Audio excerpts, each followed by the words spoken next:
सत्ता का खेल तो चलेगा, सरकारें आएंगी जाएंगी, पार्टियां बनेगी बिगड़ेंगी, मगर ये देश रहना चाहिए, इस देश का लोकतंत्र अमर रहना चाहिए। हाँ, सही सुना आपने। परम श्रद्धेय अटल बिहारी वाजपेयी के उद्बोधन थे।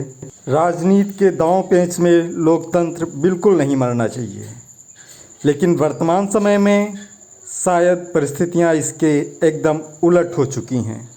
आज के दौर में राजनेताओं की राजनीतिक महत्वाकांक्षा इस कदर हावी हो गई है कि शायद उन्हें लगने लगा है सत्ता बनी रहनी चाहिए, लोकतंत्र तो बनता बिगड़ता रहेगा। और ये बात शायद किसी एक पार्टी की नहीं, शायद क्या यकीनन किसी एक पार्टी की नहीं है, सभी राजनीतिक दलों की वर्तमान में यही स्थिति है। और इस राजनीतिक पतन के जिम्मेदार हम और आप ही हैं।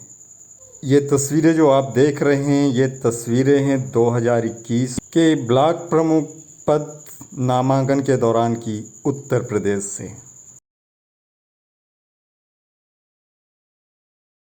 ऐसे हालातों में जो सबसे चिंतनीय विषय है वो ये है कि आज का प्रबुद्ध वर्ग भी दो हिस्सों में विभाजित हो चुका है।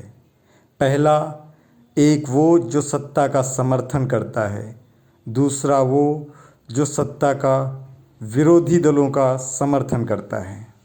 अगर हम सत्ता के समर्थित वर्ग की बात करें तो उनका कहना है कि ऐसा पहली बार नहीं हुआ है, इससे पहले भी सरकारों में ऐसा होता चला आया है।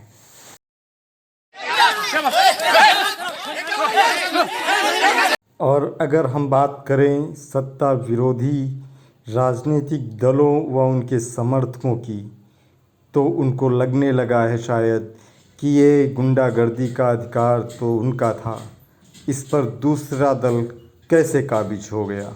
आइए दिखाते हैं आपको कुछ तस्वीरें। अरे इनकी सालों कौन सी हैसियत है, ये साले कब के गुंडे हो गए, ये सब लगे हैं। अरे इनकी सालों कौन सी हैसियत है, ये साले कब के गुंडे हो गए, ये सब लगे हैं। गुंडागर्दी पे अधिकार जमाते हुए आपने भी सुनील सिंह सपा नेता को सुना व देखा, और शायद इनका कहना सही भी है, क्योंकि भारतीय जनता पार्टी एक सैद्धांतिक पार्टी मानी जाती रही है, लेकिन आज लोकतंत्र का चौथा स्तंभ भी नहीं सुरक्षित है। सुनिए। उसमें सीडीओ साहब आए, फोर्स आया था, यहाँ सीओ भी थे, हम बांगर में और दौड़ा रहे थे, जो हमसे धक्का मुक्की करने लगे। हमने कहा कि मैं पत्रकार हूँ, कैमरा मेरा ऑन था, और हमको मारने पीटने लगे, मैं गाली दे रहा हूँ, बराबर हमको मारते चले गए। ये देखो मारा पीटा, ये मेरा नाखून फट गया है, ये देखिए मतलब सीडीओ का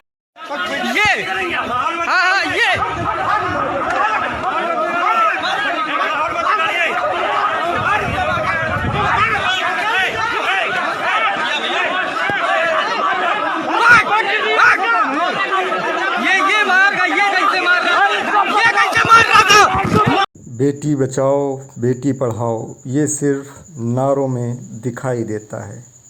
आम जनता सोचने को विवश है कि बेटी को पढ़ाना तो ठीक, लेकिन बचाना किससे है, ये उसकी समझ से परे है, जब रक्षक ही मूक दर्शक बन चुके हों।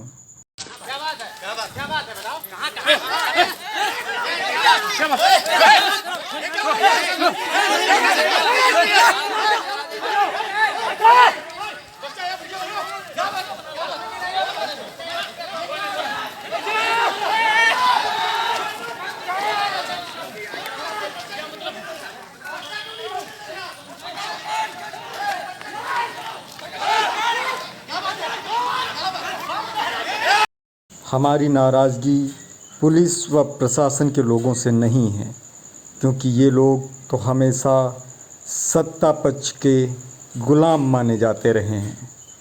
भले ही इनको पारिश्रमिक इनके कर्तव्य निष्ठापूर्वक ड्यूटी करने का मिलता रहा हो, लेकिन इनकी भी मजबूरियां होती हैं। इन सेट में आप देख सकते हैं हाथ जोड़े हुए एक पुलिसकर्मी को, जो शायद अपनी मजबूरियों की गवाही दे रहा हो। ऐसे समय में हम सभी की ज़रूरत है श्रद्धेय अटल जी के सिद्धांतों पर चलने की, उनका पालन करने की उनका अनुसरण करने की, क्योंकि इस तरह की हिंसाओं में किसी राजनेता का अहित नहीं होता है। अहित होता है तो उनके समर्थकों का और आम जनता का, साथ ही आवाज़ उठाने वाले देश के चौथे स्तंभ कहे जाने वाले पत्रकारों का, प्रबुद्ध वर्ग के लोगों का। इसलिए राजनीतिक द्वेष, राजनीतिक चाटुकारिता को भुलाकर हमें गलत को गलत व सही के समर्थन में बोलने की ज़रूरत है। क्या एक राष्ट्र के नाते हम मिलकर काम नहीं कर सकते? क्या एक राष्ट्र के नाते हम सब आने वाले संकटों का सामना नहीं कर सकते?